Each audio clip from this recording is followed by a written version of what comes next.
Buenas tardes, buenas noches, depende del lugar del mundo de donde nos estés escuchando. Mi nombre es Daniel Becerra Ortega y tengo el placer de entrevistar una vez más al doctor Leonardo Ravier. Bienvenido, Leo. Muchas gracias, Daniel. Muchísimas gracias a ti.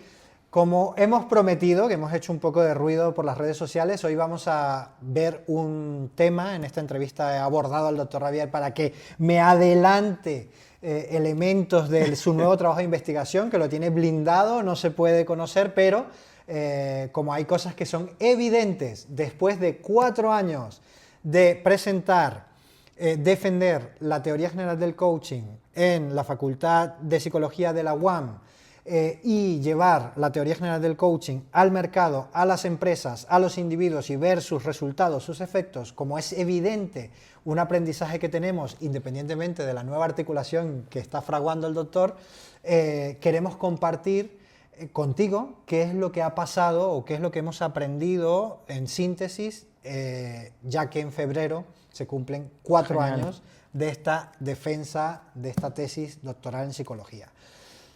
Tesis doctoral que reúne 20 años de integración multidisciplinar del management, de la economía, de la psicología, ¿no? Se llama Teoría General del Coaching, pero podríamos ponerle otro nombre, ya que abarca aspectos muy profundos del conocimiento.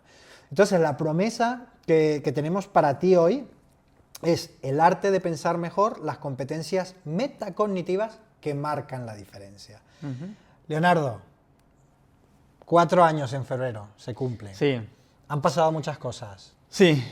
¿Qué ha pasado? Cuéntame tú desde el punto de vista académico y déjame a mí contar desde el punto de vista empresarial. Sí, bueno, igual a lo mejor me adelanto un poco a lo que vas a decir tú, pero yo sí que antes que nada quiero darte las gracias públicamente, porque en estos 4 años digamos que yo he dejado a mi mejor obra, ¿sí? Bueno, toda mi obra en realidad está en tus manos y has hecho un trabajo extraordinario desde la red del coach, difundiendo, enseñando y viendo cómo todo lo que se ha desarrollado aquí se está implementando en empresas con un éxito que ya no innegable, ¿no? Es decir, que aquellas críticas que pudiéramos recibir respecto de que Leonardo escribe teoría de la firma, teoría de la teoría general, teoría de tal. Que la teoría general es una teoría general. Es una teoría además, ¿no? Sí, está como ahí. Sí.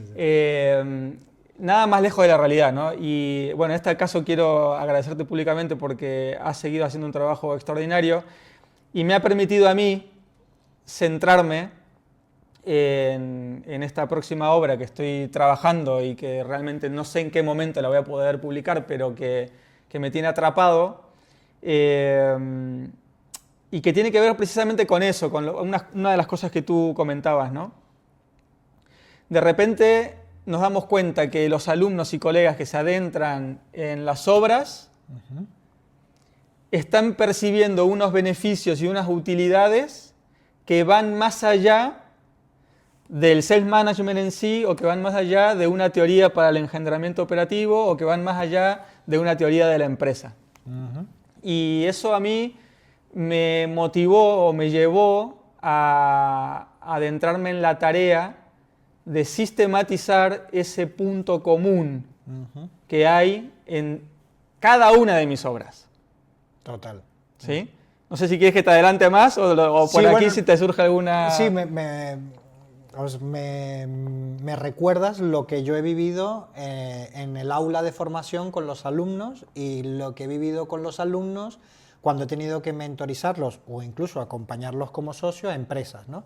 Que tú ves que más allá del contenido técnico específico para mejorar las interacciones en el management o para acompañar en procesos de coaching, de talento, de conocimiento, de competencias, de integración de conocimiento, de mejora de habilidades, etc., más allá de ese conocimiento específico, estaban aplicando unas competencias que no están explícitas en las obras, pero que son las que tú tienes como muy integradas o muy estructuradas a la hora de articular o investigar o a aproximarte a cualquier cosa que quieres aclarar o que quieres alcanzar o que quieres lograr o que quieres exponer, ¿no? Tal cual. Entonces, justamente cuando hacías este test de qué cosas son las que más te han servido cuando te has aproximado a mi obra o te has aproximado a la red del coach? Pues las mismas competencias se mantienen como factor común. Claro, las respuestas que yo empezaba a recibir todas apuntaban a ese núcleo o a ese punto común que había en cada una de las obras, o sea, en cada una de mis obras.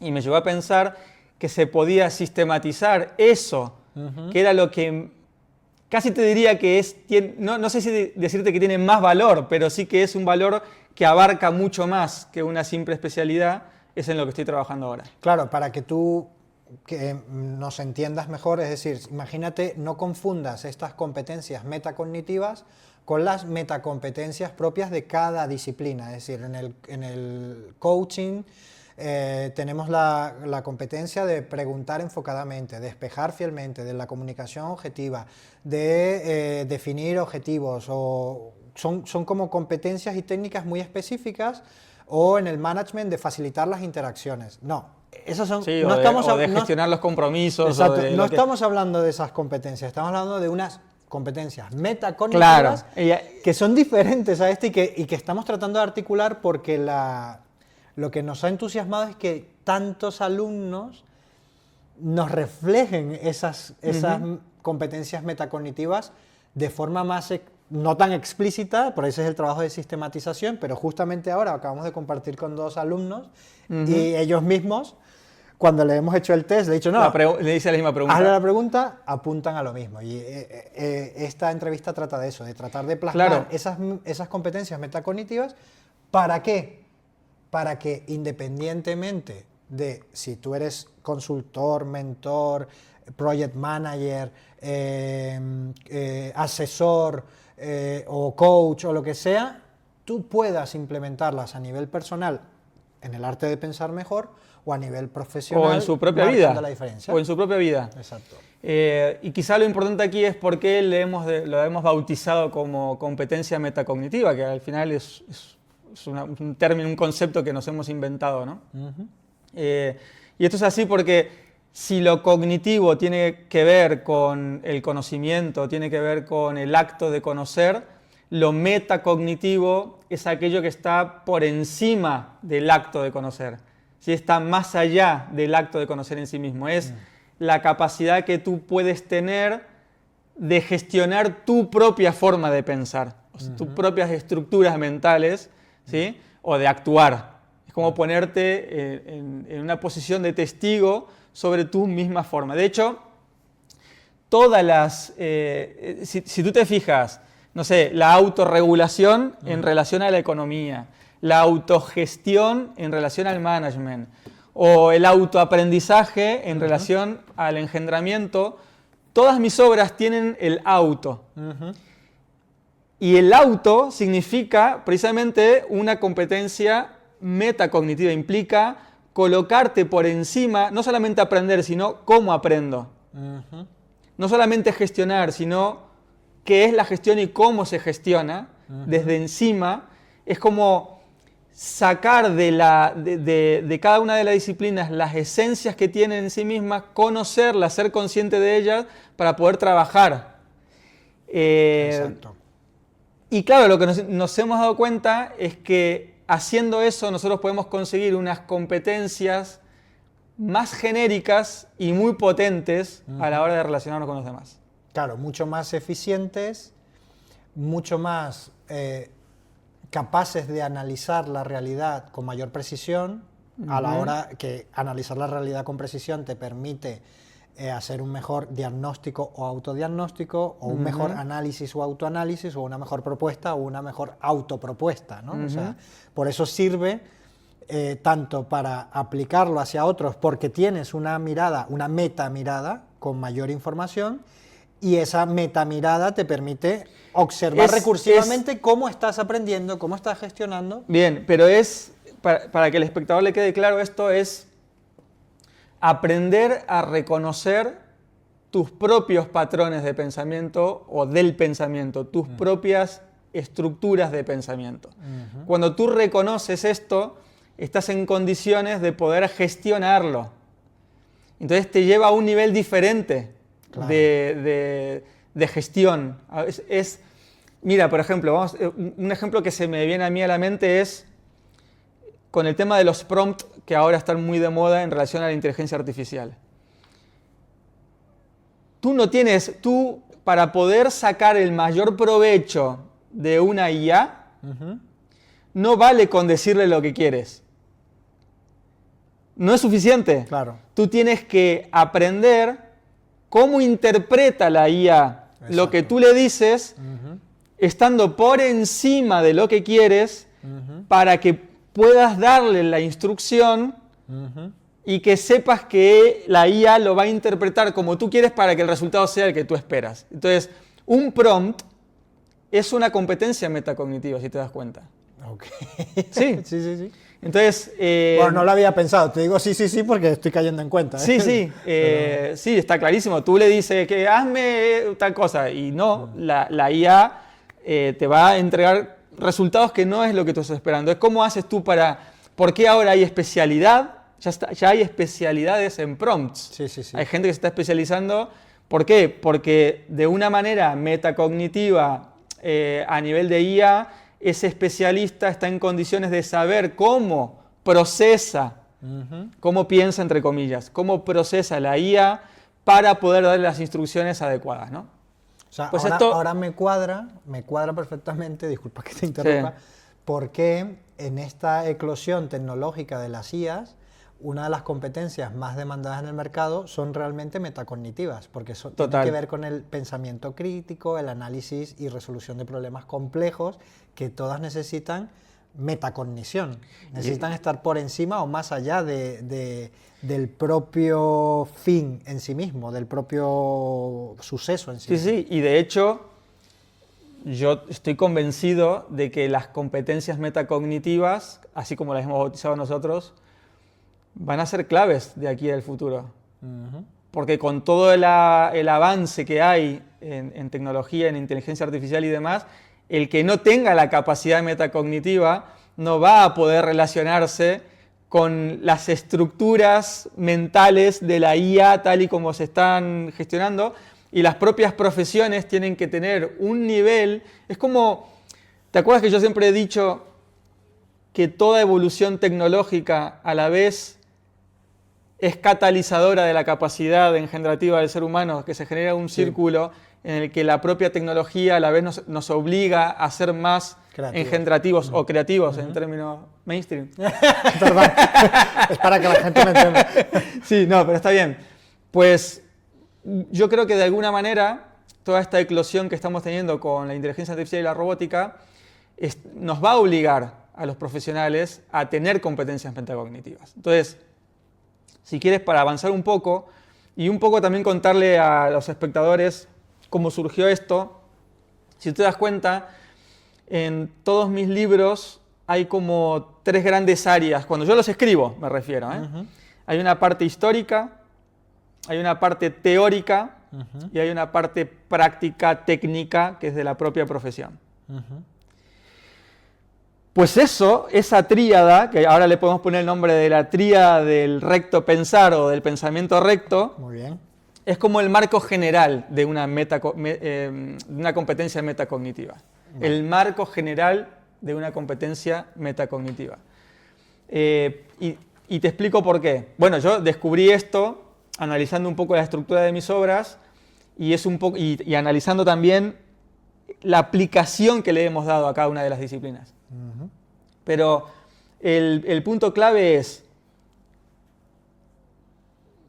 una de las competencias metacognitivas claves tiene que ver con el recto pensar, en el sentido de poder integrar en el pensar y en el actuar de uno todo lo que nosotros podemos saber sobre las cosas, vamos a llamarle el marco teórico, y todo lo que nosotros podemos rescatar de las experiencias, ¿sí? Vamos a llamarle marco histórico.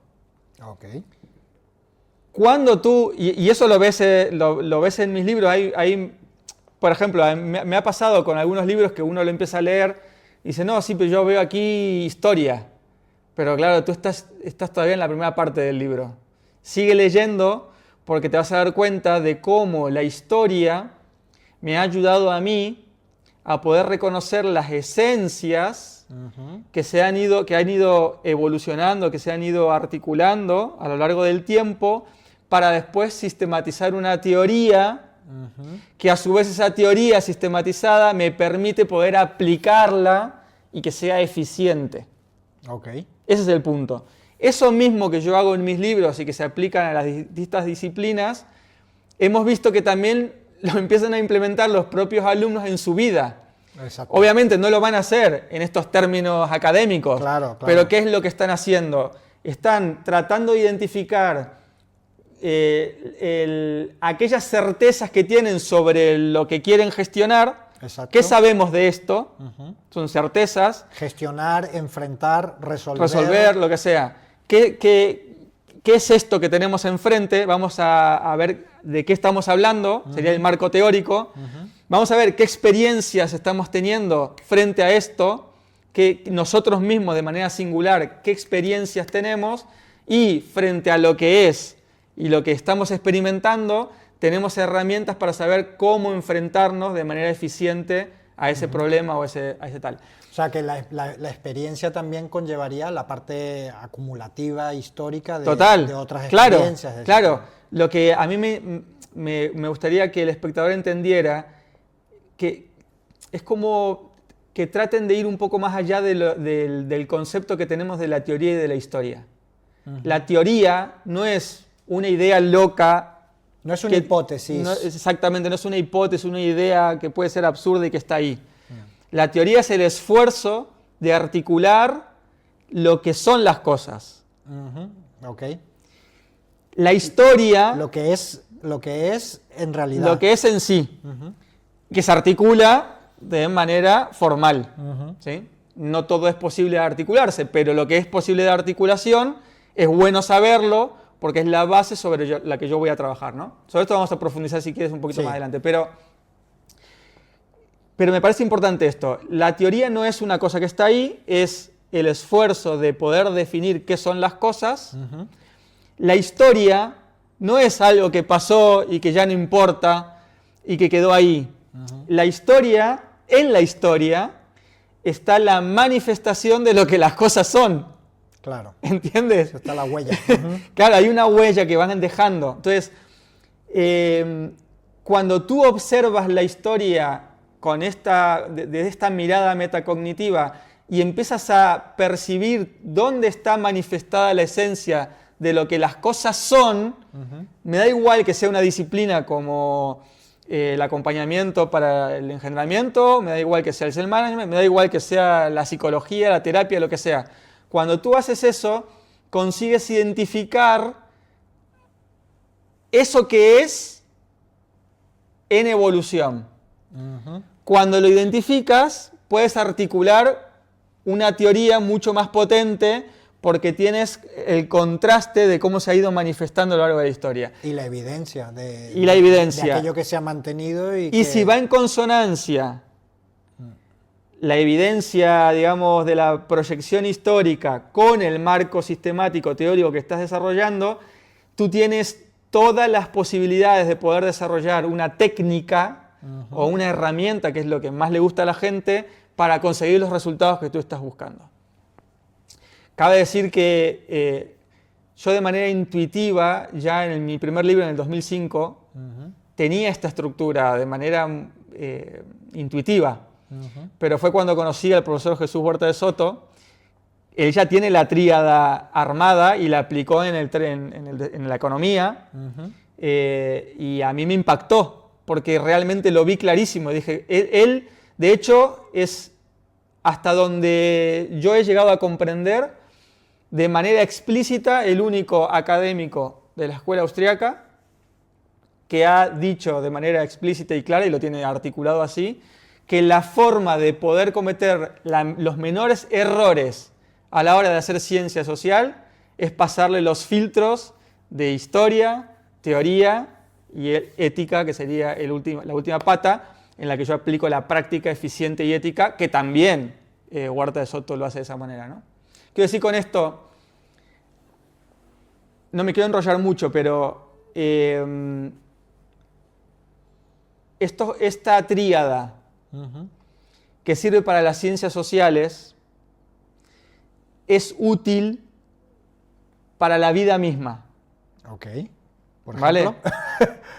Y entonces, cuando yo hablo de la tríada del recto pensamiento es porque me di cuenta que lo que Huerta de Soto hacía a manera académica en sus libros de economía, yo los he podido implementar, la misma estructura para definir un cuerpo para la teoría de acompañamiento, para el engendramiento, la catalización del engendramiento. Sí, para una disciplina con una técnica específica. Para el self-management, para lo que sea. Y también hemos visto cómo esto, los alumnos, sin haberles enseñado esto de manera explícita, lo están implementando no solo como profesionales, sino en su vida, con sus hijos, con su pareja, Sí. con sus jefes, con sus empleados, con los que sean, ¿no? Entonces, poder articular esto y llevarlo al terreno de lo explícito, creo que puede ser muy potente. Un ejemplo, ya a lo mejor para que ayude un poco a entenderlo mejor, que también podríamos decir la metáfora del recto caminar, es cuando una persona camina y tú te das cuenta, digamos que las dos patas que hacen al caminar, que es el avance, el progreso y demás, una es la teoría y la otra es la historia. ¿Vale? Sin una de ellas no podría caminar la persona. ¿Sí? Entonces, ahora, si tú sacas una foto al caminar de una persona, tú imagínate que la persona viene caminando, historia, teoría, porque quiero decir que son dos patas que van juntas y entrelazadas. Si tú le sacas una foto ahí, la persona está desequilibrada, se caería. Es decir, solo la teoría no es suficiente. Solo la historia tampoco es suficiente. Y de hecho, ahí están los errores. El historicismo es un error. Bueno, a mí se me ha criticado de historicista en algún momento. Decía, porque la historia. Y yo en ningún momento, al contrario.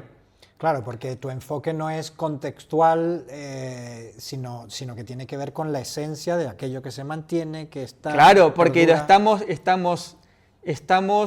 trabajando las dos patas del recto caminar o del recto pensar. Pero el historicismo solo se cae, el teoricismo solo se cae, pero las dos, si yo saco una foto así, esto no va. La única forma de que esté equilibrio es que la persona esté estática, y si está estática no avanza. Pero cuando tú ves en movimiento a la persona, ves que está perfectamente en equilibrio.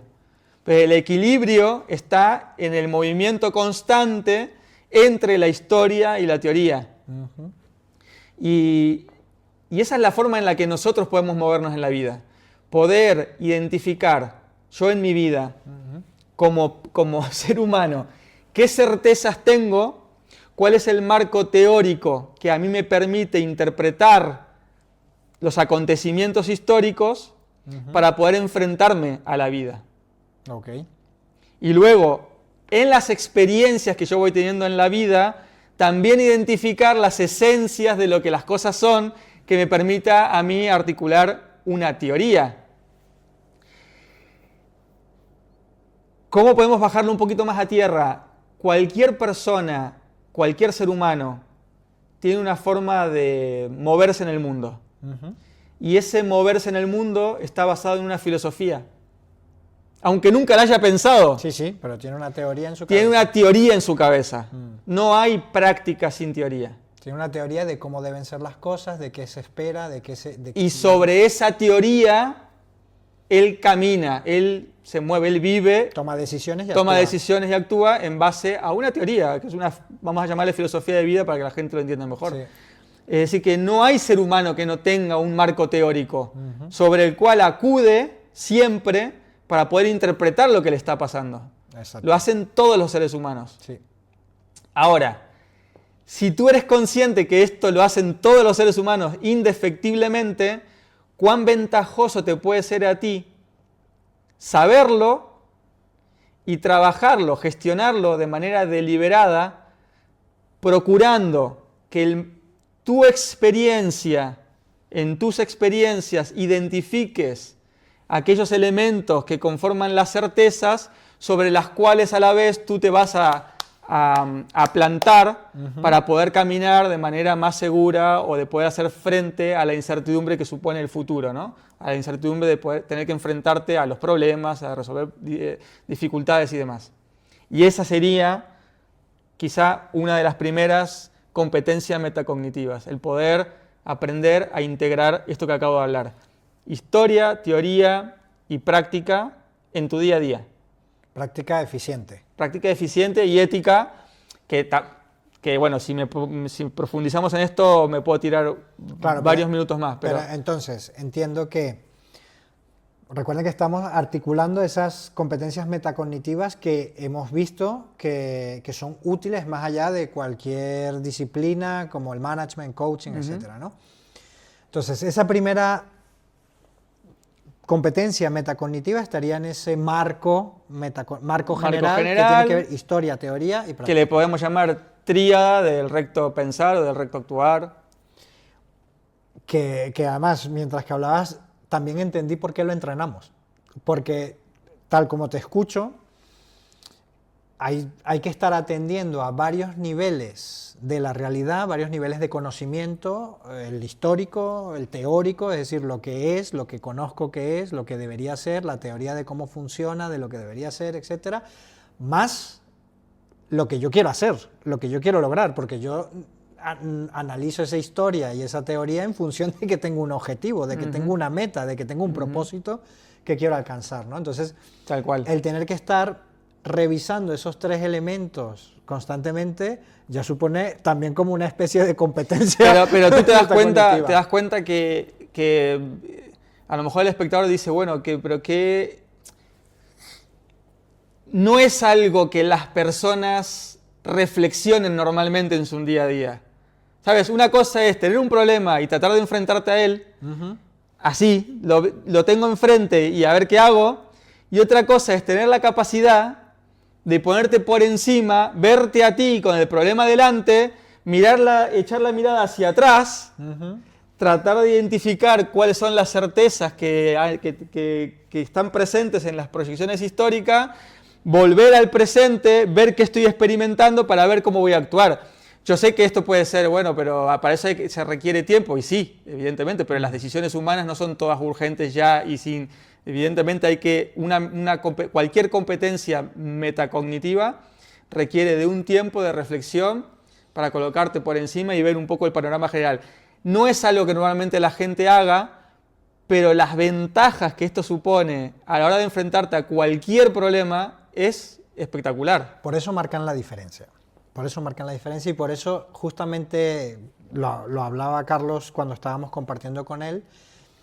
Y también yo os lo comentaba, ¿no? Que es impresionante cómo en grandes multinacionales, gente que supuestamente es senior, que tiene mucha experiencia, pues no tiene en muchas ocasiones esas metacompetencias cognitivas que no son tan palpables y no son tan visibles, pero que cuando tú te aproximas desde este análisis, por poner un ejemplo, ¿no? Carlos nos contaba que si tú, y además recuerdo porque yo estuve con él en esa empresa, si tú se enfrentan a un problema de ambiente laboral, pues una manera de ver el histórico de qué ha pasado es simplemente tener en cuenta que tienes que abordar qué cosas han hecho, qué cosas les han funcionado, cuáles son las acciones objetivas, prácticas objetivas, decisiones objetivas que tomaron y cuáles fueron esos resultados.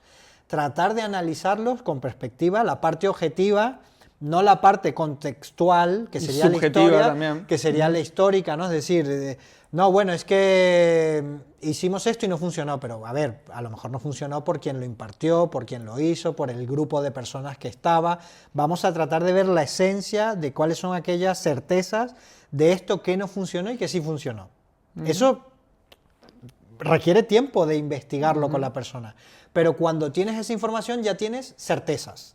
Exacto. Después tienes que saber, cuando te están diciendo que quieren algo, exactamente qué es eso que quieren, cuál es la teoría que tienen sobre eso, cuál es la expectativa de cómo funciona eso, qué es lo que se imaginan de esto y qué quieren lograr. Y después, cuando tienes esas certezas, ya tienes mucha más información, por lo menos de lo que no debes hacer, y por dónde ya podrías empezar a crear o articular una teoría de por dónde sí podrías ir, ya que sabes por dónde no deberías ir, o también integrar en esa teoría qué cosas sí funcionaron, qué cosas debemos incluir en esta nueva teoría de qué debería funcionar.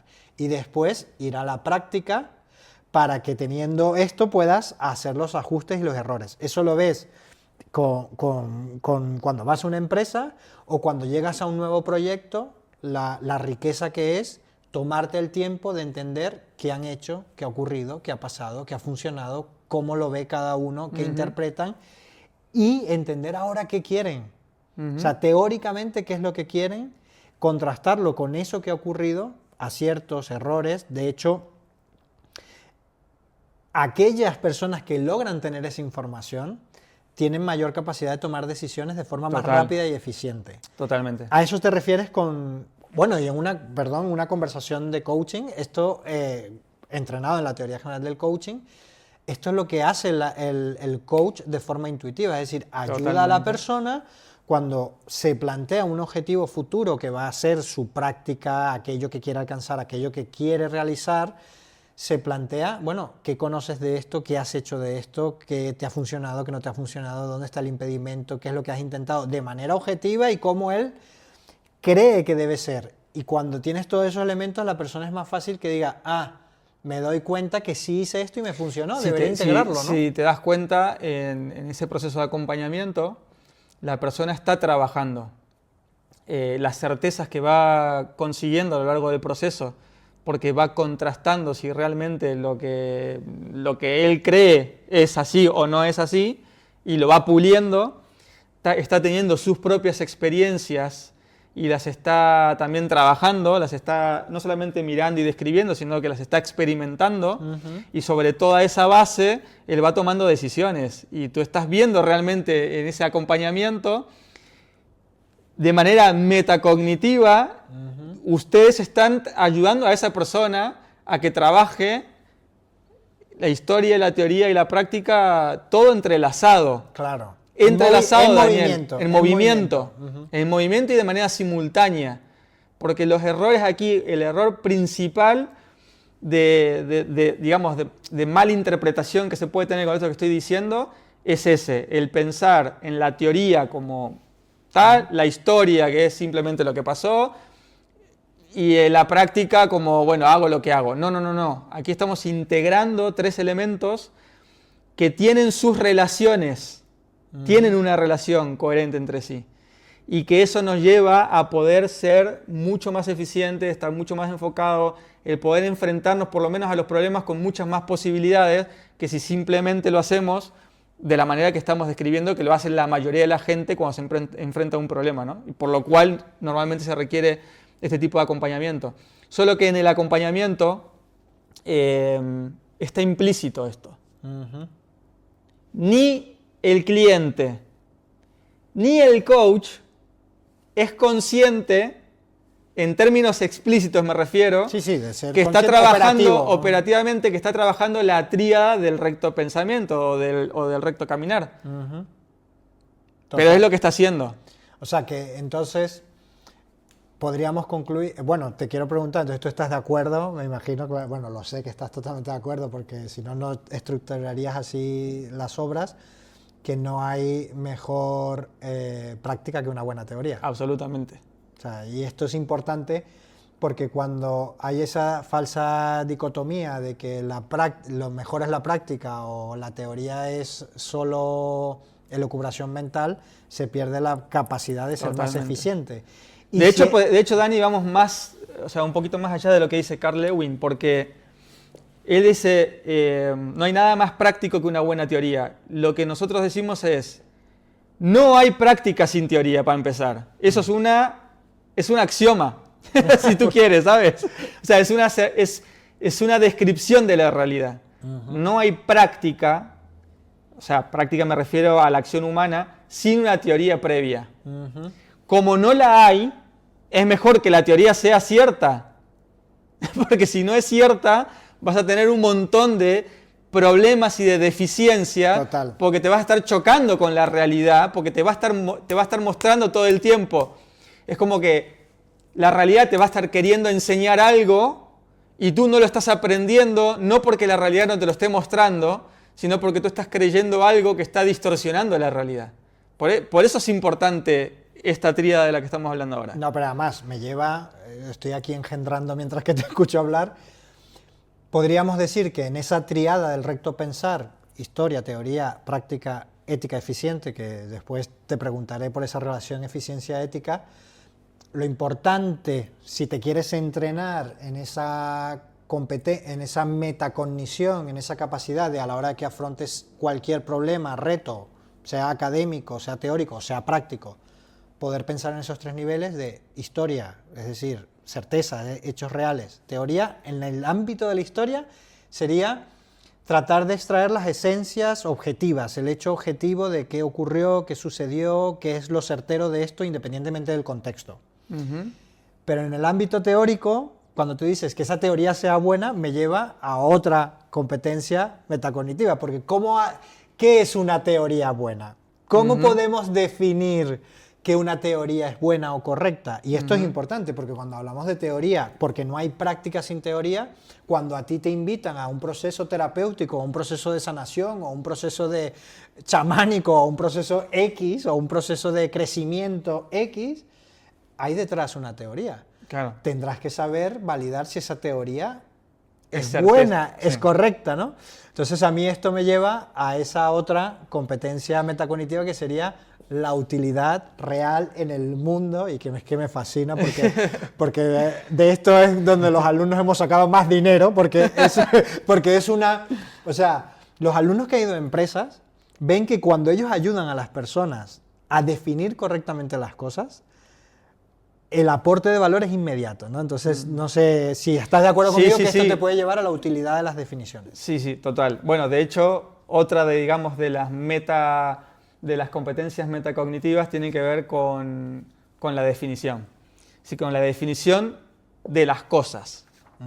Que no es solo el ayudar a otro o uno mismo a definir un objetivo, que eso es parte, sino que la definición como competencia metacognitiva es entender qué es una definición en sí misma y cómo yo la puedo utilizar en mi vida para que, bueno, para conseguir los objetivos que uno se propone. Entonces, ¿no? Cuando hablamos de la utilidad, corrígeme, cuando hablamos de la utilidad de las definiciones, tenemos dos aspectos que hay que definir, ¿no? Uno es definir, delimitar, aclarar lo que quiero, lo que deseo, las metas, lo que quiero lograr, los objetivos, y otra cosa es definir las cosas. Cuando decimos las cosas, es un punto científico, aunque no lo crean, es cualquier aspecto de la realidad, definir lo que algo es. ¿Sería así? Sí, exacto. Vale, perfecto. Quizá el primer punto, porque aquí es importante, cuando uno define un objetivo, está definiendo algo que quiere. Pero yo puedo definir también qué es una cosa concreta de la realidad, qué es esto a lo que yo me enfrento. Si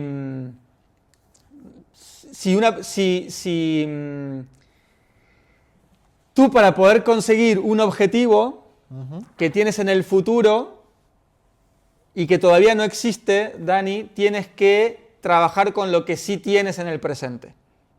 ¿Estamos de acuerdo? Totalmente. O sea, yo quiero conseguir algo, si lo quiero conseguir es porque no lo tengo. Y si no lo tengo es porque no existe en mí, o sea, no forma parte de mi realidad todavía. Por lo tanto, ¿con qué voy a trabajar? Con lo que sí tengo y con lo que sí existe. Por lo tanto, definir lo que existe también forma parte de esta competencia metacognitiva. Claro.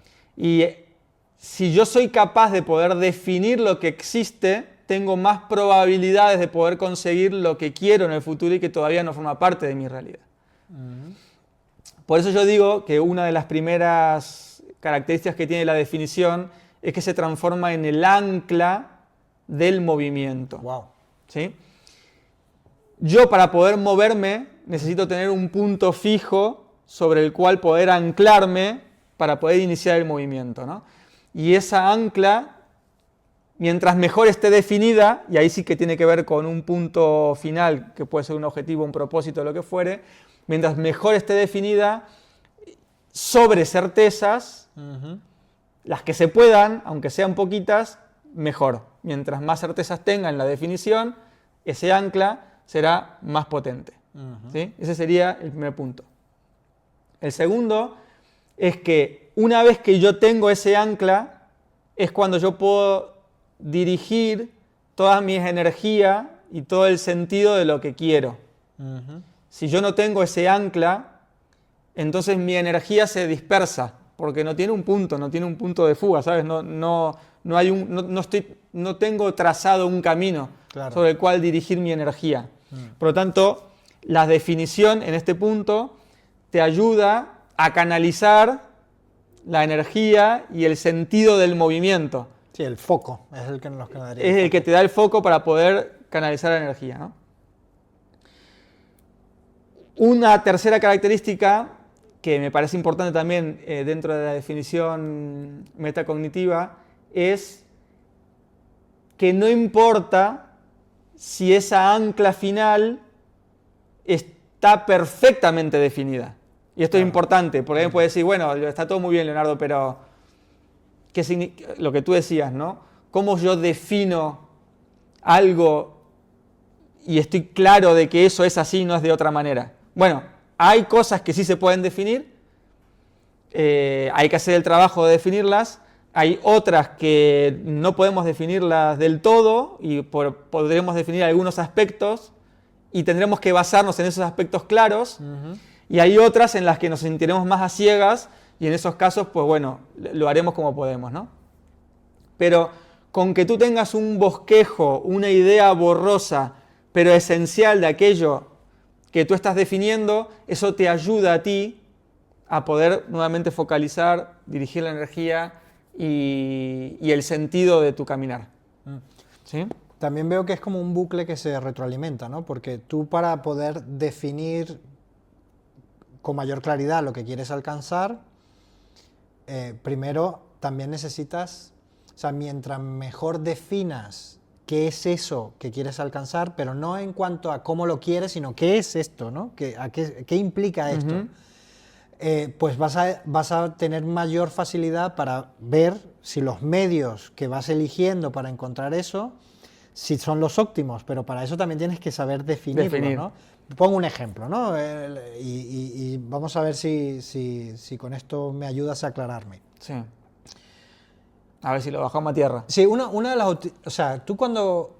Algo que parece obvio es, por ejemplo, ahora estamos hablando de el arte de pensar mejor. Para tú poder pensar mejor, tienes que definir qué es pensar. Tienes que saber qué significa pensar.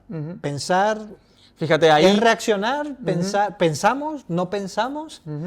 O tenemos, esto nos puede llevar a ¿tenemos albedrío? ¿No tenemos albedrío? ¿Somos producto de interacciones químicas que nos hacen pensar? ¿O pensamos en base a un propósito? Y tú fíjate, dependiendo de cómo respondas a esas preguntas, el pensar mejor puede ir hacia un lado o hacia lo opuesto. Exacto. Y si lo que tú crees sobre lo que es pensar es incorrecto, no vas a estar pensando mejor qué es lo que quieres. Exacto. Entonces es necesario definir. Incluso con lo mejor, ¿qué es mejor? ¿Qué sería mejor? ¿Y qué es mejor? Entonces esto que puede bueno, ser... ahí estás, fíjate, a lo mejor a la gente le puede parecer demasiado rebuscado, pero es que es fundamental. De hecho, pensar, si no me equivoco, viene de pesare, que es pesar. Ajá. Es decir, que incluye dos elementos comparativos que yo pueda comparar para tomar una decisión. Imagínate. Entonces, si yo quiero pensar mejor, ¿qué tendría que hacer? Necesito dos elementos para poder comparar y que me permita a mí definir, ¿sabes? Esto pesa más que esto y por lo tanto voy a ir por aquí. Voy a tomar la decisión.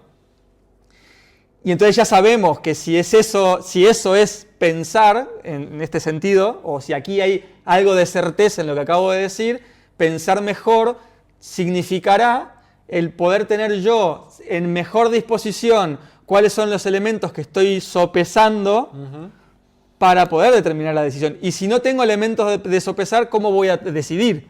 No puedo decidir. Claro, pero eso es, fíjate que esa definición más clara de pensar a mí me lleva que yo, para pensar, tendré que buscar aquellos elementos que quiero sopesar, es decir, que me lleva, implica que tengo que conseguir los medios que quiero comparar, que quiero contrastar, que quiero verificar.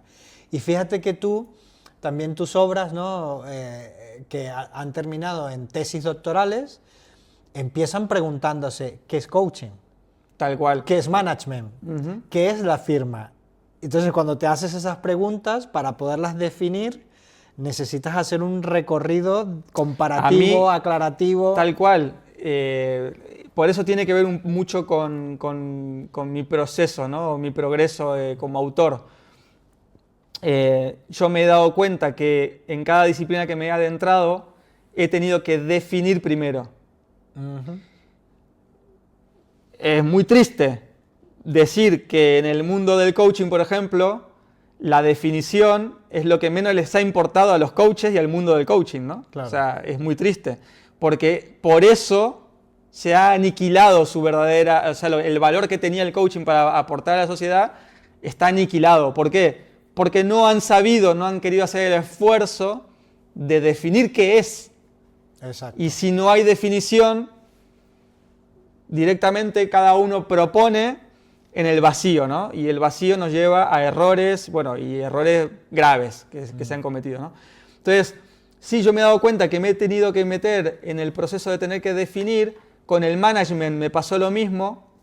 Me he dado cuenta que muchas teorías del management mainstream están mal enfocadas porque la definición es incorrecta o el enfoque es incompleto, si tú quieres.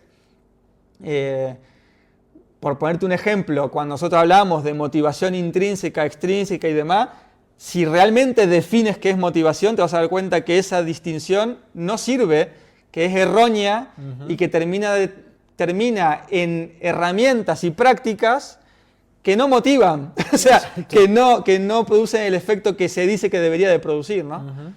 Y eso me ha transformado a mí en un outsider. No es que yo decidí ser un outsider, es que el enfrentarme a tener que definir me ha alejado de la no definición que existe en las distintas disciplinas. Por eso Mises, por ejemplo, cuando escribe La acción humana, a la economía le pone otro nombre, que es verdad que no prosperó. La cataláctica no prosperó. Pero es la verdadera economía. O sea, es que es Bueno, así. quién sabe ahora con Milei. No, siempre es y será la verdadera economía, porque el concepto de economía es todo lo contrario a lo que es la economía. La economía es la gestión doméstica de la casa. Eso es gestión, eso es management. Pero eso no es economía, no es la ciencia económica. Quedó un término en economía que no se corresponde con la esencia de lo que es la economía. Tú fíjate, cuando Mises escribe La acción humana, se da cuenta de esto y dice, no, esto es cataláctica, tiene que ver con las relaciones, con el intercambio. Voluntario, esto es la economía. Y a partir de ahí, desarrolla su propuesta.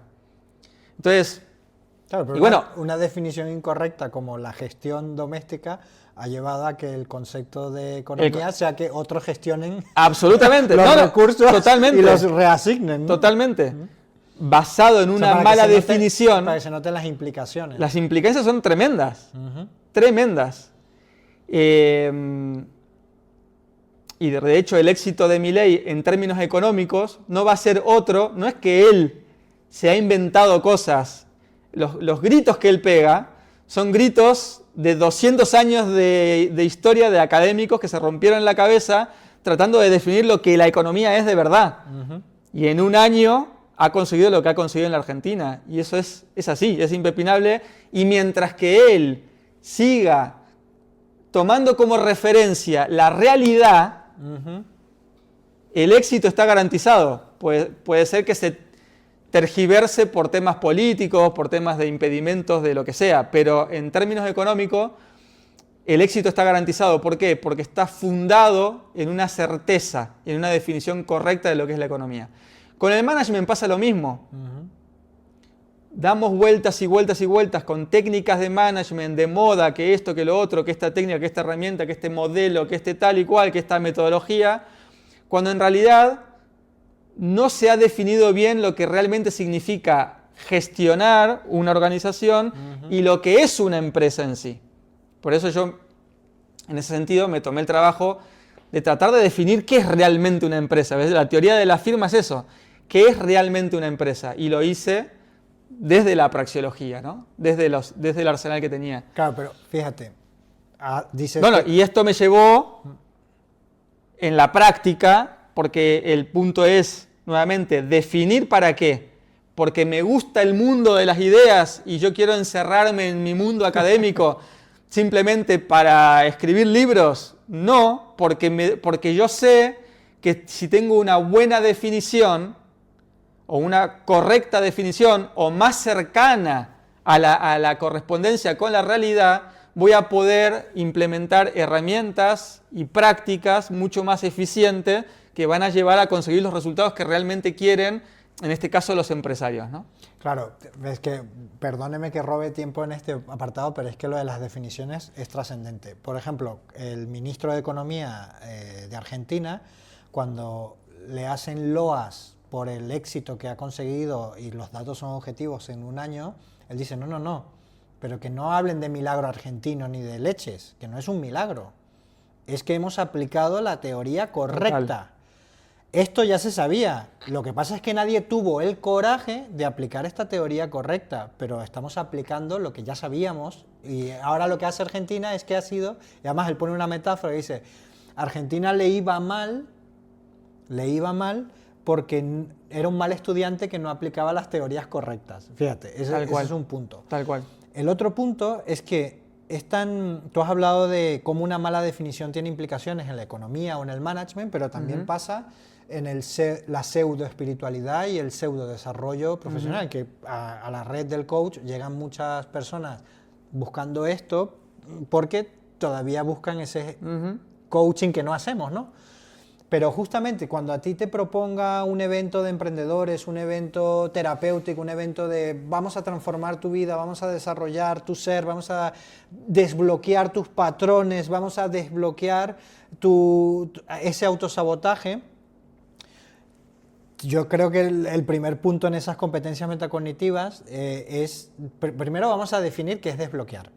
Si yo defino qué es desbloquear, si yo defino qué es progresar, si yo defino qué es terapia, si yo defino qué es éxito, si yo defino todos esos elementos que damos por supuestos, si los definimos con cierto rigor y vemos, a ver, pero ¿es posible desbloquear? ¿Es posible qué es sanar? Porque académicamente no hay consenso exactamente en qué sanar.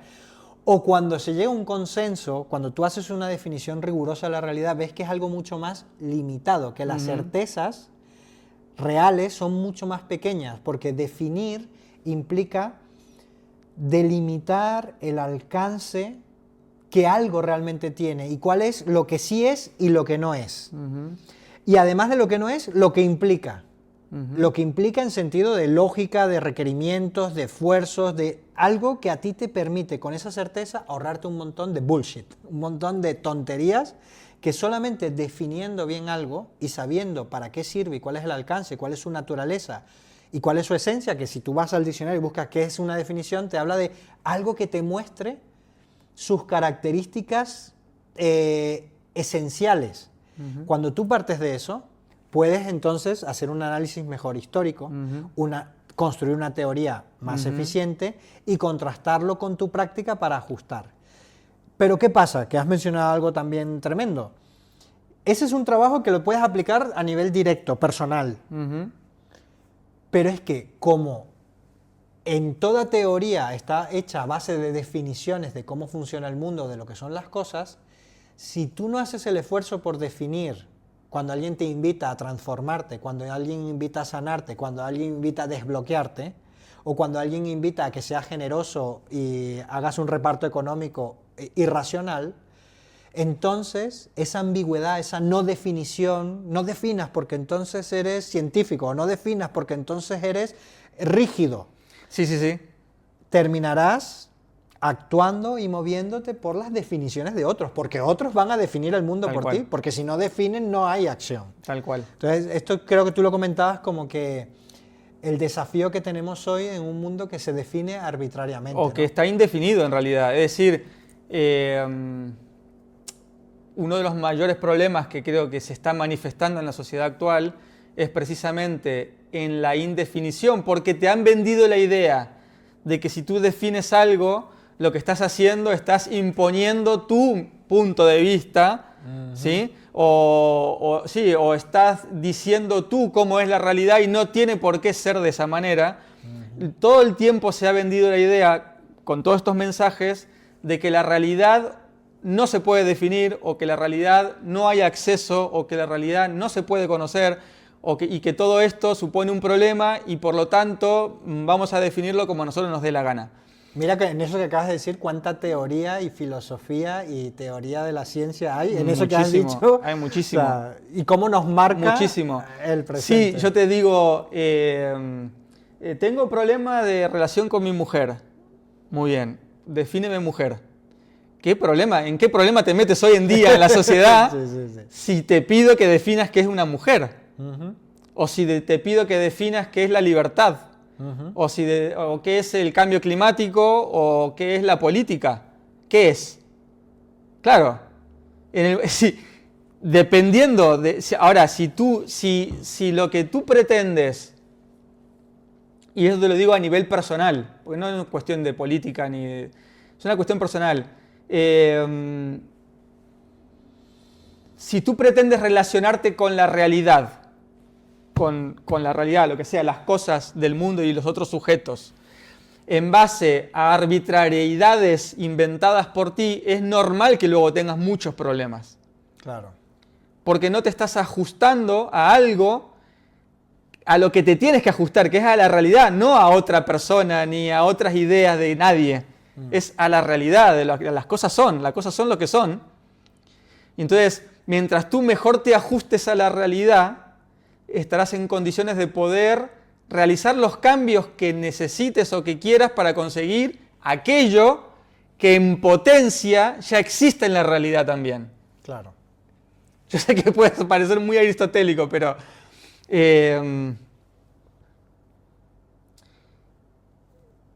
si tú quieres conseguir algo que no existe, tienes que partir de lo que existe. Si partes de lo que existe, tienes que saber qué es lo que existe y para eso necesitas definirlo. Una vez que defines lo que existe, entonces estás en condiciones de transformarlo para ver si en eso que existe la potencia de que sea algo diferente y entonces transformarlo en aquellos que tú quieres. Y entonces tendrás mucho éxito en el sentido de que has conseguido el resultado que tú esperabas. Ahora, si yo te vendo que eso que quieres conseguir es lo que tú quieras independientemente de la realidad, y luego cuando analizas la realidad, no importa, tú llámale mujer a lo que te dé la gana, llámale libertad a lo que te dé la gana, que da lo mismo, es normal que luego haya mucha deficiencia y disfuncionalidad en el camino para conseguir aquello que te han vendido. Claro. Es normal, vas a tener muchísimos problemas, y de todo tipo, problemas físicos, problemas psicológicos, problemas espirituales, problemas sociales, problemas relacionales, o sea, de todo tipo. Por eso, si te das cuenta, Daniel, la herramienta de definición, digamos, la competencia metacognitiva de definición, tiene una utilidad que es verdaderamente trascendente, porque lo que te está diciendo es, desde la definición hay un concepto previo que es la realidad es cognoscible y mientras mejor la conozcas, mejor te va a ir en la vida. Pero esto es algo que no haría falta ni que lo dijera, porque es muy obvio que la ciencia y el avance tecnológico y el avance en todos los aspectos de la vida es porque hemos ido descubriendo aspectos de la realidad que hasta un momento determinado o desconocíamos o no habíamos podido acceder. Entonces, la definición como competencia metacognitiva te habilita a ti a entender que puedes definir ciertos aspectos de la realidad que te van a permitir reconocer cuáles son los medios que necesitas para conseguir los fines que buscas. Y si viene una persona y te dice, yo te voy a desbloquear y te voy a sanar emocionalmente y cuando salgas de esta sesión vas a ser una persona transformada y nueva, lo primero que tienes que hacer ya no es ni siquiera salir espantado, no hace falta, tú simplemente haz un razonamiento. ¿Qué es lo que quiero? ¿Eso que quiero se corresponde con la realidad o no? ¿Es potencialmente está incluido en lo que existe o no? ¿Esto que me está vendiendo esta persona como un medio para desbloquearme es realmente lo que yo necesito para conseguir esto? ¿Hay una relación entre medio y fin? Y por otro lado, lo que tú decías, y este medio que él dice que me va a ofrecer para desbloquearme a mí, ¿qué es exactamente? ¿Se puede definir o no se puede definir? ¿Qué aspectos sí se pueden definir y qué aspectos no? Bueno, cuando haces todo este trabajo de definición, probablemente te puedas dar cuenta de que te están vendiendo la moto. Y dices, oye, me voy a ir a formar como programador. Claro. que es el medio adecuado para llegar a mi objetivo. Si es que al final uno se termina dando cuenta que mucho de lo que se vende en el mercado para ayudar a otros, muchos de esos ayudadores ni siquiera han implementado ellos mismos lo que están vendiendo. Y luego muchos venden lo que otros han conseguido enfrentándose a la realidad y haciendo el ejercicio de definición. Exacto, sí. ¿Sabes? Sí, para sí. conseguir ellos mismos lo que están buscando. Entonces, y que no se puede transferir. Es como, claro, y que no se puede transferir. Es como en muchos de estos procesos. Por eso realmente el proceso de ayuda que nosotros vendemos no tiene absolutamente nada, es un paradigma diferente, pero rotundamente opuesto a lo que se vende en el mercado. Esto hay que verlo para entenderlo, porque si no, cualquiera puede confundir que lo que nosotros vendemos es más de lo mismo. Yo pongo el ejemplo muchas veces cuando alguien quiere como incorporar un método de gestión del tiempo, que está el cuadrante de lo importante, lo urgente, etcétera, y entonces quiere hacer ese método sin integrar o sin crear su propio método, ¿no? Cuando realmente el que creó ese cuadrante se tuvo que enfrentar a la necesidad de gestionar mejor su tiempo, se tuvo que enfrentar en sus circunstancias y descubrir que había cosas para él más urgentes, pero más importantes, y que ese cuadrante a él le sirve de esa forma, pero a ti a lo mejor no te va a servir y tienes que utilizarlo de otra manera. Pero no me quiero desviar de algo más importante aún, que hay dos cosas.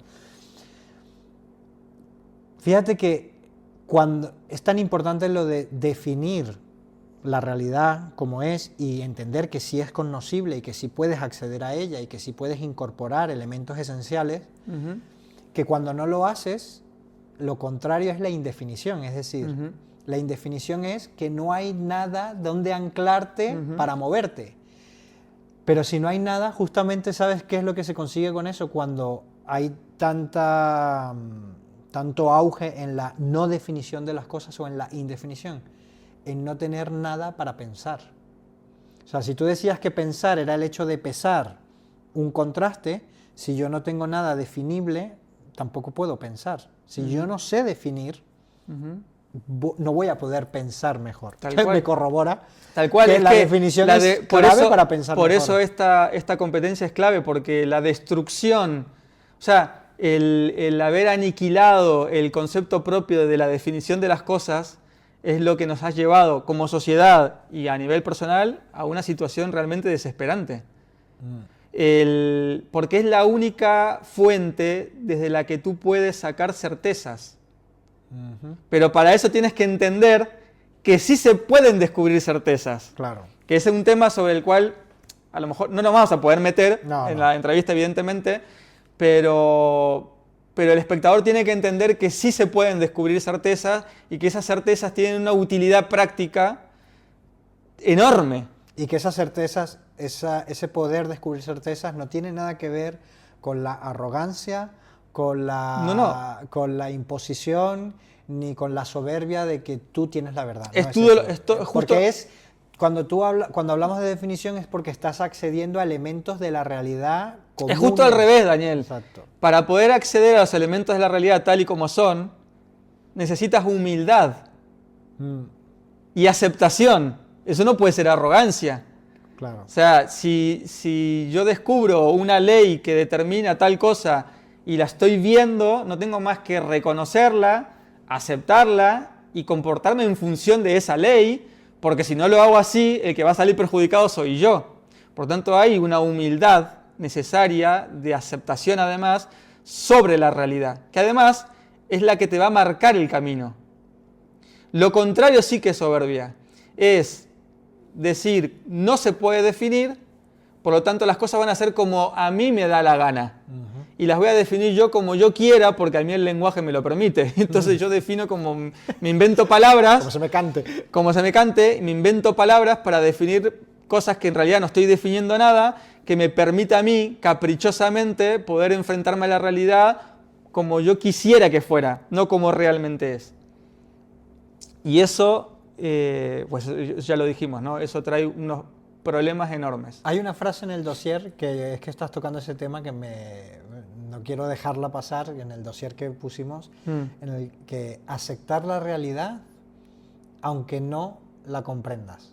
Claro, porque hay cosas que probablemente tú no vas a poder articular al 100% y dar cuenta de ella, pero sabes, porque lo estás viendo, que es así. Por lo tanto, si estás viendo que es así, acéptalo, porque no hay mejor maestra que la propia realidad.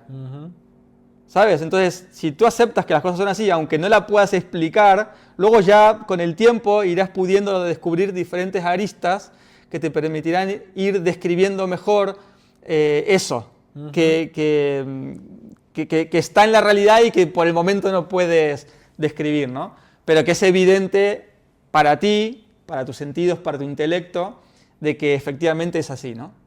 Sí, No, y lo otro que te quería decir, Daniel, es, que no se me escape esto, que es justamente al revés, porque el que no define, o el que te intenta atacar porque tú estás definiendo, porque en realidad lo que quiere es que tú utilices la definición, cualquier definición, una definición abierta, o la indefinición, es el que realmente luego se termina imponiendo sobre ti. Por eso, todas las cuestiones digamos, sociales que incluyen el definir qué es y no se puede definir, se te termina imponiendo a ti una arbitrariedad indemostrable, que tienes que aceptar, ya no porque la realidad es así, sino porque a alguien se le ocurrió que eso tiene que ser de esa manera. Entonces, es justamente al revés de lo que es una lucha interesante, porque el que no le gusta definir porque no se quiere ajustar a la realidad te va a criticar a ti como que quieres imponer un punto de vista sobre qué es la realidad, y tú te das cuenta que en realidad es al revés, que el que no está definiendo es el que quiere imponerte su punto de vista en base a la no definición, para poder justificar cualquier tipo de definición, ¿no? Y además que en la indefinición, si yo tengo aquí un objeto que no está definido y tú lo defines de una manera y yo lo defino de otra, y esa definición es opuesta entre los dos, lo que vamos a conseguir con esto es una lucha, una pelea y el ejercicio violento de querer imponer lo que esta cosa es. Porque no va a haber acuerdo desde lo subjetivo, desde lo meramente subjetivo. ¿Me explico? Sí, sí, sí. Por tanto, ahí entra todo el conflicto. Ahora, si tenemos la habilidad y tenemos la capacidad de poder reconocer aspectos de la realidad que son lo que son y que se puede contrastar de manera axiomático, lógico-deductiva o de manera empírico-experimental, cualquiera de los dos aspectos, o incluso entre las dos, entonces los dos tendremos que aceptar que esto forma parte de la realidad, y sobre esa base va a haber un acuerdo mínimo y común sobre el cual podemos empezar a dialogar, a convivir y a relacionarnos, ¿no? Y en ese sentido yo creo que parte de lo que estamos viviendo hoy en día en la sociedad tiene que ver con este conflicto. Es un conflicto que va fundado en la indefinición. Fíjate a dónde nos lleva la utilidad de las definiciones. Sí. Para cerrar esta parte, ¿cuál sería brevemente entonces el proceso de definición? Si una persona se encuentra ante un reto, objetivo, circunstancia, problema, ¿cuál sería el proceso que debería ser para pensar mejor? En realidad, lo importante de la competencia metacognitiva de la definición es entender para qué sirve la definición como tal. Y entender que a esas certezas, Daniel, se llega a través de un proceso subjetivo. O sea, yo puedo decirte que a través llegas a una certeza objetiva a través de algo subjetivo. De un proceso de cognitivo basado en la subjetividad. Es el sujeto el que va descubriendo los elementos esenciales y objetivos de las cosas. Okay. Entonces, Y ahí te das cuenta que tampoco hay imposición, porque de lo que se trata no es decirte a ti cómo es la realidad. Lo importante realmente es que tú descubras cómo es la realidad. Oye, interesante. Es decir, que tú hagas el proceso de descubrimiento de las esencias de la realidad. Y esto es así por otro aspecto que vamos a hablar a continuación, que tiene que ver con otra metacompetencia, o sea, con otra competencia metacognitiva, ¿no? Pero tú me habías hecho otra pregunta a la que yo quería llegar. Sobre el proceso subjetivo de definición para acceder a las esencias, ahí sí que podríamos irnos a aspectos concretos que ya están desarrollados en la teoría general, por ejemplo. Pero en términos generales, por ejemplo, el aprender a observar la realidad sin juicio, es decir, permitir que las esencias de las cosas se manifiesten de manera evidente en la conciencia mía, sin poner trabas en base a mis creencias y demás, es un proceso o es una competencia que en sí misma tiene mucha potencia. Y forma parte, es una pequeña competencia, la de la observación sin juicio o atención fenomenológica, es una pequeña competencia que yo puedo utilizar en el día a día que forma parte de la competencia metacognitiva. Sí, muchas veces en la empresa, por poner un ejemplo de esto, tú ves que hay una persona que se está quejando de la otra persona, porque subjetivamente pues interpreta que hay comportamientos que no son deseables, que son violentos, que son agresivos, que tal. Si tú observas sin juicio y estando en otra perspectiva, no en la subjetividad de esto, sino del observador, te quedas con unos hechos mucho más reducidos, mucho más específicos y que son menos de los que te describe esta persona. No digo que sean ni mejores ni peores, sino que esa reducción fenomenológica, por llamarlo de una forma, se reduce a 3 hechos específicos, que no son los mismos que ha descubierto esta. Si esta persona hace el ejercicio de suspender el juicio, tendrá más claridad en realmente qué es lo que ha hecho o no ha hecho esta persona y podrá tomar mejores decisiones, ¿no? Eso muchas veces cuando estás en una escena así, el CEO o lo primero que pregunta es, bueno, cuéntame, más allá de esto que me estás diciendo, de que es un cretino, de que está... ¿Qué es lo que hizo? ¿Qué es lo que te dijo? ¿Qué es lo que...? Claro, tú en realidad le estás ayudando a realizar un proceso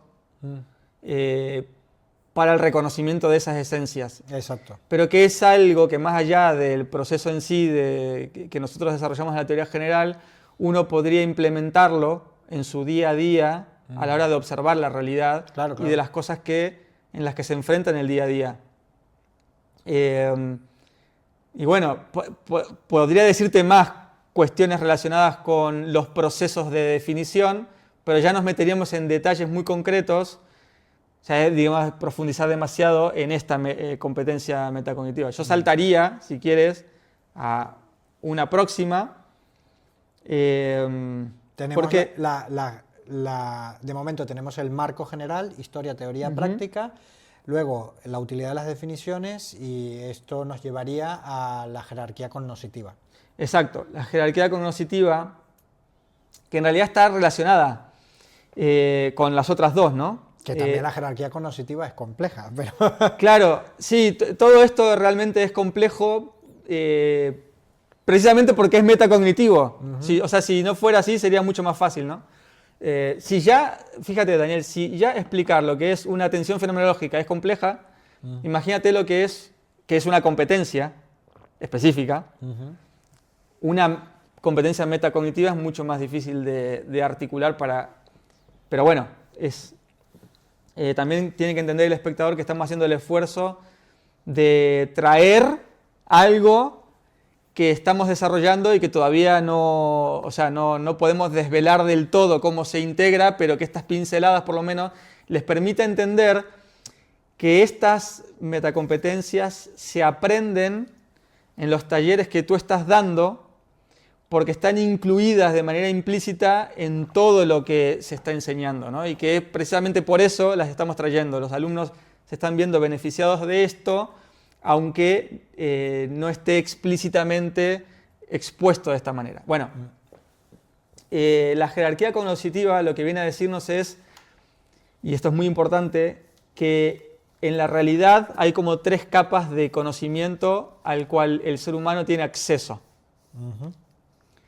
Tenemos en el nivel más alto el conocimiento axiomático, lógico, deductivo, que es el conocimiento de las certezas, que no se requiere de experimentación para poder descubrirlas. Es un proceso lógico. Luego tenemos una capa, y en esta primera capa, la metodología de acceso es precisamente utilizar la lógica para poder llegar a esas esencias. Que el ser humano tiene conciencia, que tenemos capacidad de autoconciencia, que tenemos libertad, lo que significa realmente la responsabilidad. Bueno, hay un montón de la existencia en sí misma, que el vacío no existe, y todas estas cosas que en otros momentos hemos hablado, nos dan certezas que a nosotros nos son muy útiles si vamos bajando los escalones. La segunda capa, o nivel cognoscitivo, tiene que ver con lo empírico experimental, que es tú como persona eres un ser singular porque ocupa un espacio-tiempo en la existencia que ninguna otra persona puede ocupar. Por lo tanto, tienes experiencias propias, experiencias únicas, experiencias singulares.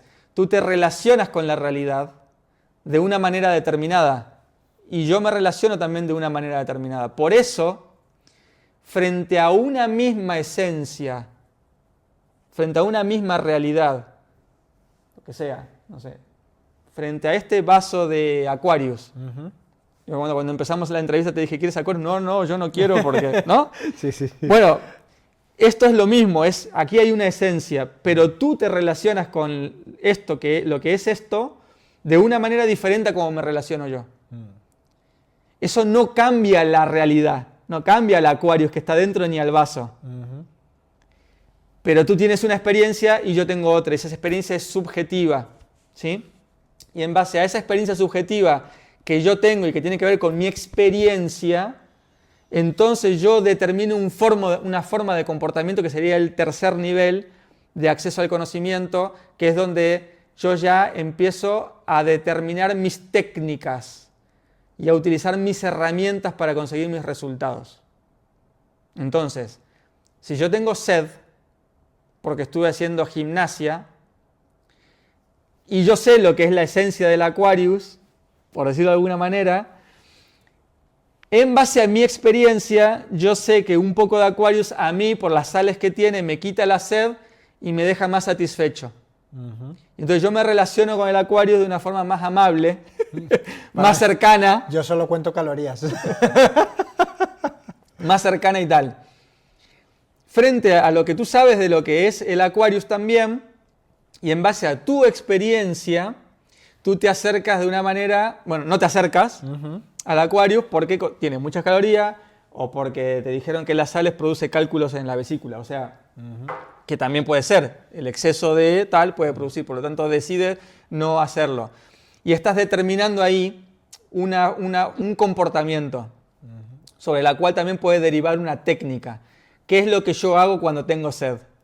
Lo hago en base a ¿qué? A las certezas que tengo sobre la realidad, a mi experiencia singular y a la forma que yo tengo de relacionarme con la realidad para conseguir unos resultados específicos.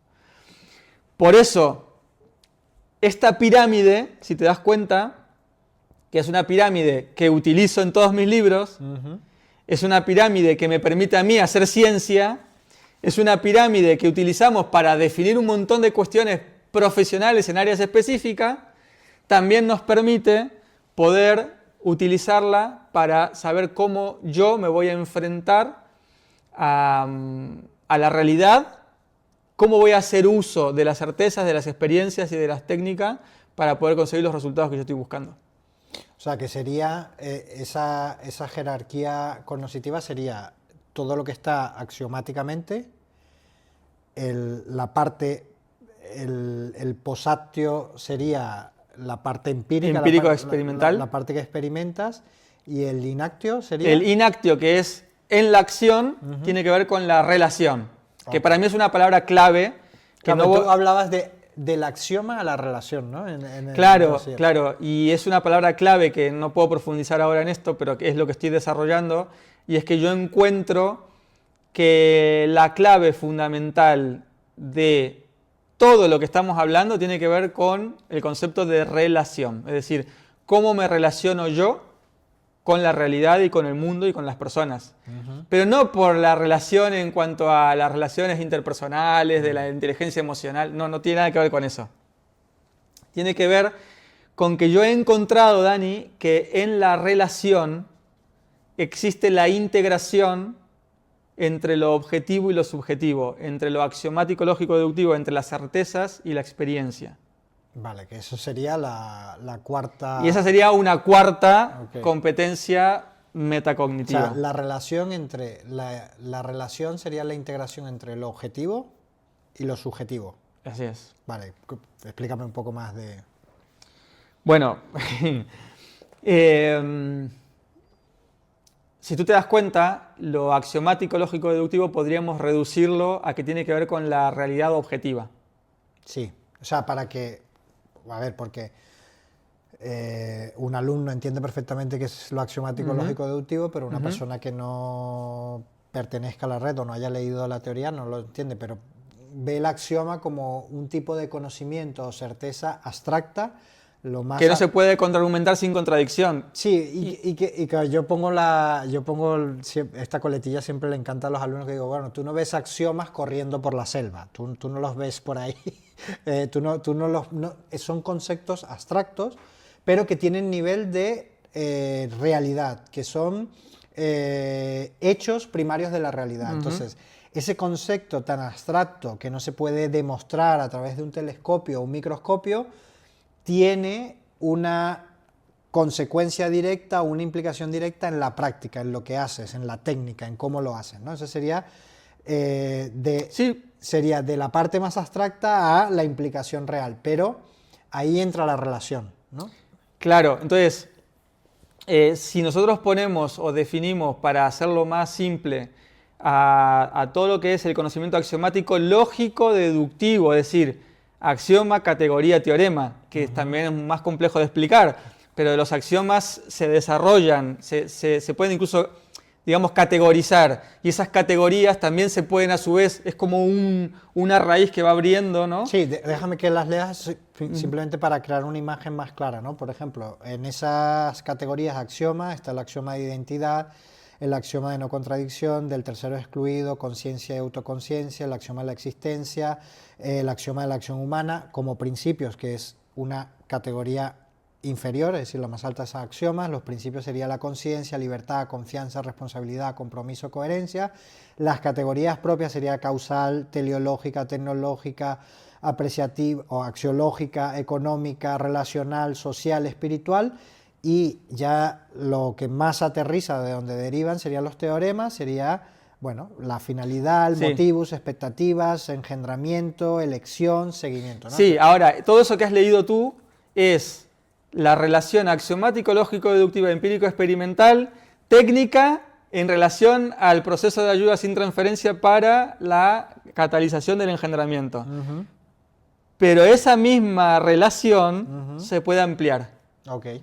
Entonces terminaríamos con unos teoremas diferentes dependiendo del área. Claro.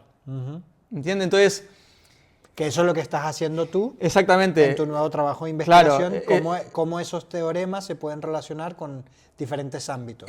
Claro, yendo, digamos, a los axiomas, categorías y teoremas más generales de la vida, que nos permita poder en cualquier área tenerlos en cuenta para poder, y ahí viene la segunda parte, la parte empírico-experimental tiene que ver con lo subjetivo. ¿Por qué?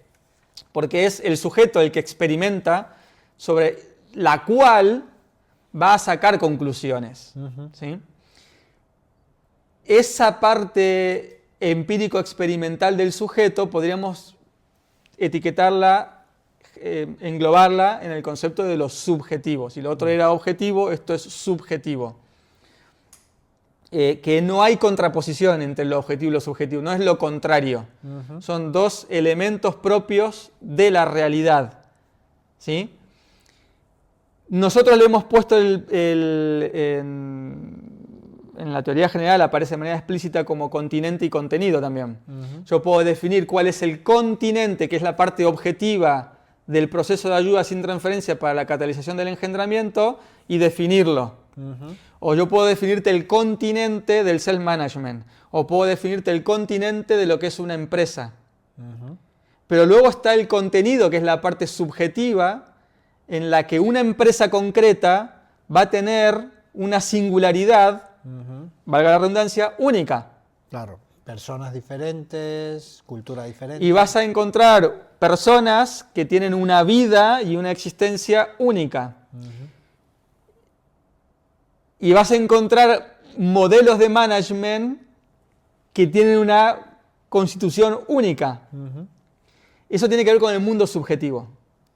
Entonces, si yo cojo el continente con el contenido y tengo en cuenta la relación que hay entre el continente y el contenido, estoy dentro de una competencia metacognitiva, porque esto es algo que muy poca gente hace o que entiende y que te abre un abanico enorme de posibilidades de gestión o de acompañamiento o de entendimiento de la realidad. ¿Sí? Pregúntame. Vale, pero si tuviéramos que utilizar esta competencia de la integración objetivo-subjetiva para pensar mejor, ¿cómo podríamos aplicarlo? ¿No? Si yo quiero... Yo tengo un problema con mi hijo, tengo un problema con mi gerente, tengo un problema que me siento bloqueado y no sé por qué me autosaboteo a la hora de emprender, que bueno, estoy recogiendo un poco las problemáticas. Vale, Claro, ¿cómo te ayuda a pensar mejor? Pues en este sentido. Tú fíjate, aquí tienes otra vez, para pensar necesitábamos 2 puntos mínimo. Claro. Pues aquí tienes continente y contenido. ¿Qué es lo que suele hacer una persona cuando se enfrenta a un problema y utiliza su pensamiento? Que o se ciñe a lo meramente subjetivo, a mí me pasa esto, yo siento que, yo creo cuál, y entonces desde lo subjetivo estás incapacitándote a ti mismo para enfrentarte a la realidad de poder resolver las cosas, claro, porque te vas a enfrentar a la parte objetiva y la subjetividad no va a poder con eso. Claro. Y también está la otra parte, los que dicen, no, yo me voy a centrar en la parte objetiva y aquí falta esto y necesitamos esto y lo otro me da igual. O sea, anulo el mundo subjetivo y me quedo solo con el continente y es lo único que me importa. Y entonces anulo lo otro. Y también esto es un problemón, porque al final, esto es algo que estoy desarrollando y demostrando, el objetivismo, es decir, centrarme solo y exclusivamente en la pata objetiva del continente, se transforma en una especie de locura absolutista. Claro. Sí, Termino imponiendo y anulando el sujeto. E impongo lo que la realidad es para todo el mundo como si fuera una única relación. Claro, pero no tiene en cuenta que esos intereses, preferencias, gustos... Esto, que es lo que es, dijimos que tú te relacionas de una manera y yo de otra. Sí, a mí no me gusta. Tú no me puedes imponer el Aquarius. Aunque sea bueno para reponer o lo que sea, da igual. Sí, la hidratación, lo que tú quieras. Esto es lo que es, perfecto. Pero yo me relaciono de maneras diferentes con la realidad objetiva. Entonces el objetivista comete el error, primero, de negar la subjetividad, anularla y por lo tanto termina imponiendo lo que él entiende que tiene que ser único para todos. Claro. Al subjetivista le pasa lo mismo. Anula toda ley continental, toda ley que tenga que ver con el continente y sobre la esencia de la realidad, la anula, la desconoce, la ignora, la desprecia y solo hace valer lo subjetivo, lo que te lleva a la locura relativista o perspectivista. Si tú piensas como un objetivista o piensas como un subjetivista, a la larga terminas teniendo los mismos problemas, que es negar una parte importante de la realidad que te lleva a una locura en el sentido de alejamiento de la realidad, desconexión de la realidad, que termina en ineficiencias de todo tipo y en problemas de todo tipo. Entonces, ¿cómo te ayuda a ti a pensar mejor? Pues que tienes que conseguir encontrar cómo este mundo subjetivo está dentro de un continente y descubrir la relación que hay entre los dos. Si yo veo que tú tienes un problema con el Aquarius, vamos a trivializarlo, ¿no? Yo no podría enfrentarme al problema anulando tu subjetividad y hablando solo de lo que el Aquarius es en esencia. Tampoco podría negar lo que es el Aquarius en esencia centrándome solo en tu subjetividad.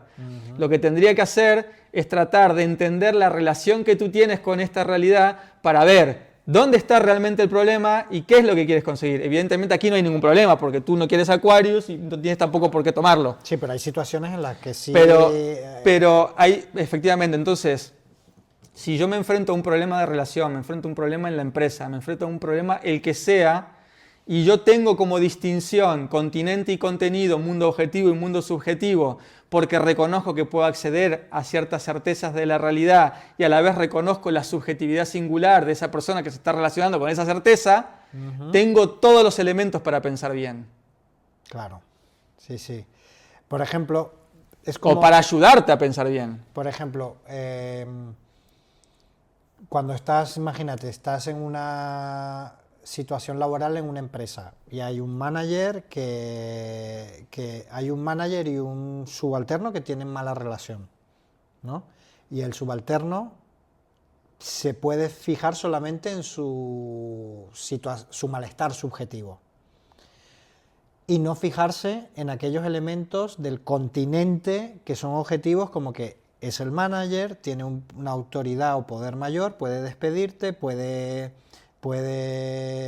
Eso, básicamente la consecuencia última sería despedirte.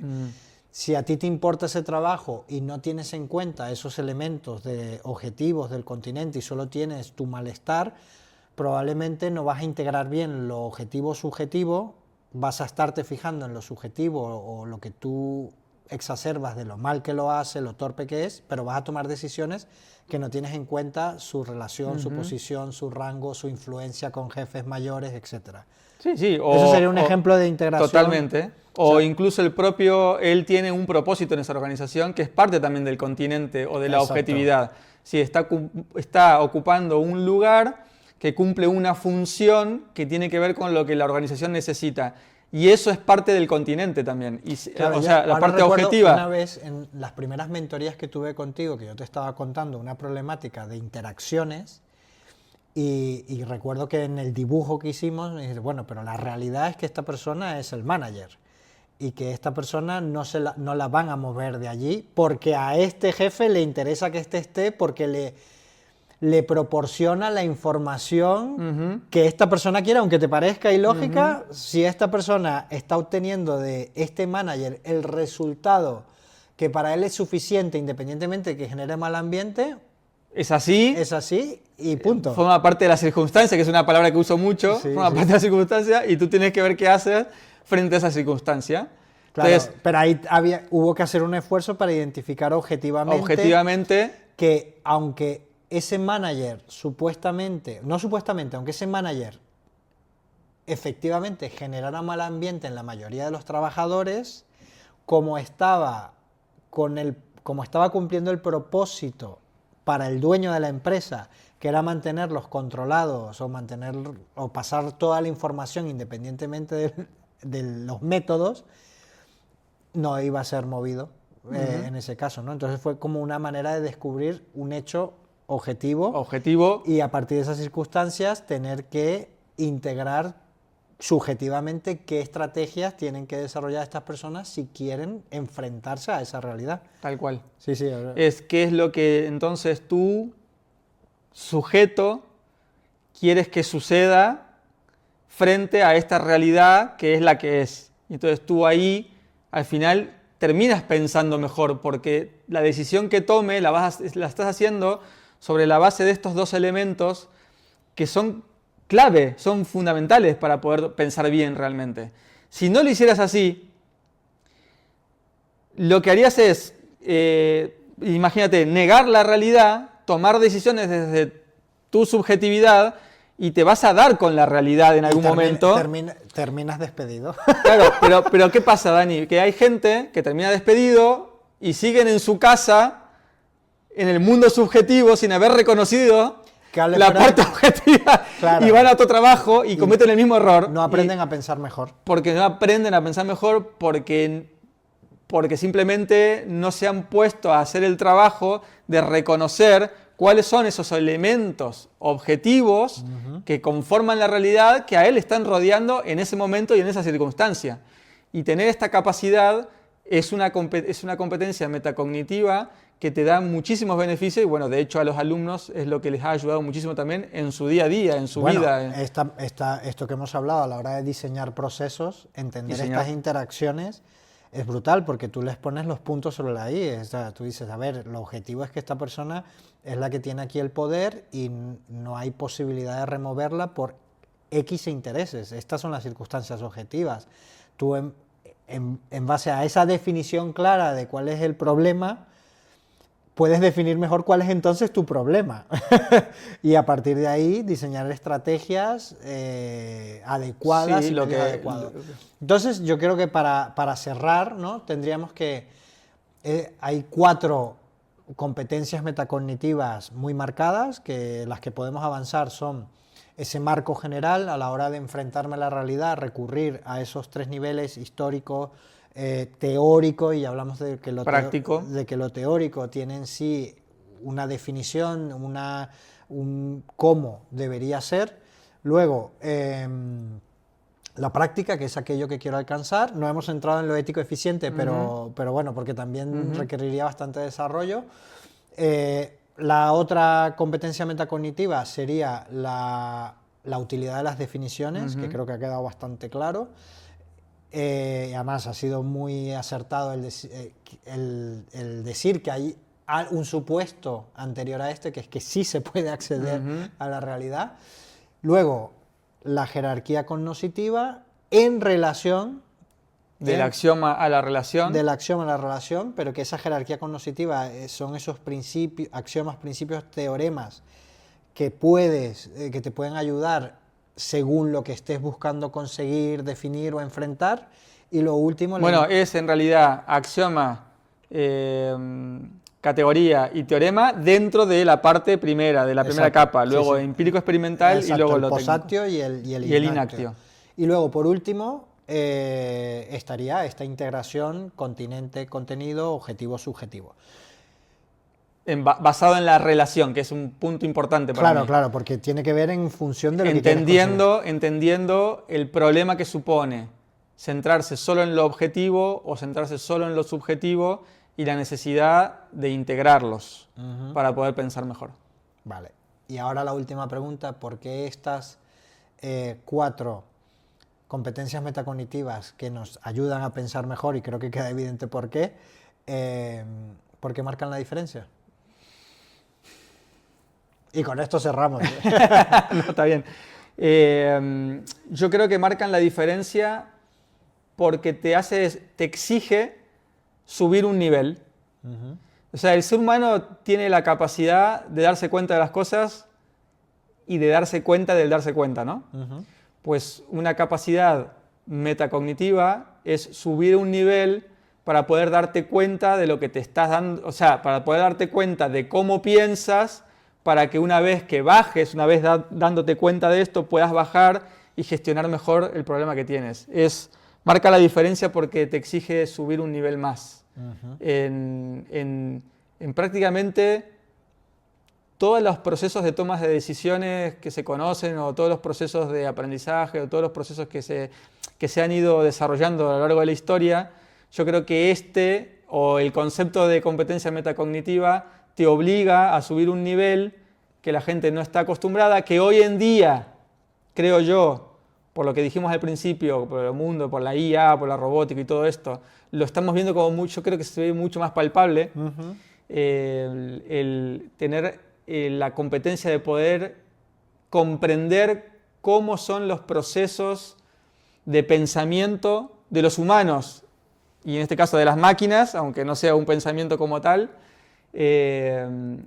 para poder adaptarnos al mundo en el que estamos viviendo y conseguir los objetivos que estamos buscando, ¿no? Y evitar, que para mí es importante, la locura del vacío del que hablamos, de las indefiniciones y de que la realidad no es accesible, ¿no? Claro, al final ese subir el nivel te ayuda no solo a ver cuáles son tus fines, cuáles son tus objetivos, cuáles son tus intereses, cuáles son tus medios, sino cuáles son los fines, intereses, medios, objetivos que tienen otros sobre ellos mismos, sobre ti, y tú poder establecer estrategias y relaciones. Claro, porque estás viendo esa dinámica. Exacto. Tú estás viendo la dinámica de la relación que tienen todos estos aspectos, y entonces al verlo tienes todas las posibilidades de poder hacer cosas con eso. Sí, pues, y en el sentido amplio, en el sentido de aportar más valor, porque puedes ofrecer soluciones teniendo en cuenta los intereses, circunstancias objetivas, circunstancias subjetivas y a los fines que apuntan esos actores. Cuando están apuntando a otros o cuando están apuntando a ti, tú también desarrollar tus estrategias, adecuar tus medios a esos fines, teniendo en cuenta la complejidad de esas interacciones, ¿no? Entonces, claro, si tú eres capaz de observar el entorno, la actividad cotidiana, bien sea familiar, profesional, lo que sea, con esas diferentes aristas, es mucho más fácil aportar valor. Total.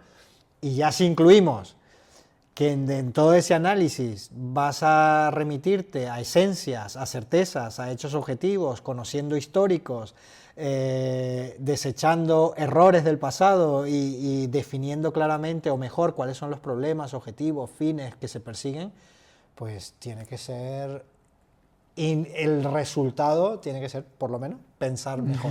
¿Sí? Vale, pues no sé, Leonardo, pues muchísimas gracias. No sé cuánto hemos estado realmente, creo que yo tampoco. 1 hora 40 minutos. Muy bien. Bueno, hemos cumplido subjetivamente la hora, objetivamente no. Y nada, pues muchísimas gracias. Te recuerdo que puedes dejar tus preguntas aquí en la cajita del foro. Y nada, estamos aquí en la Red del Coach para servirte.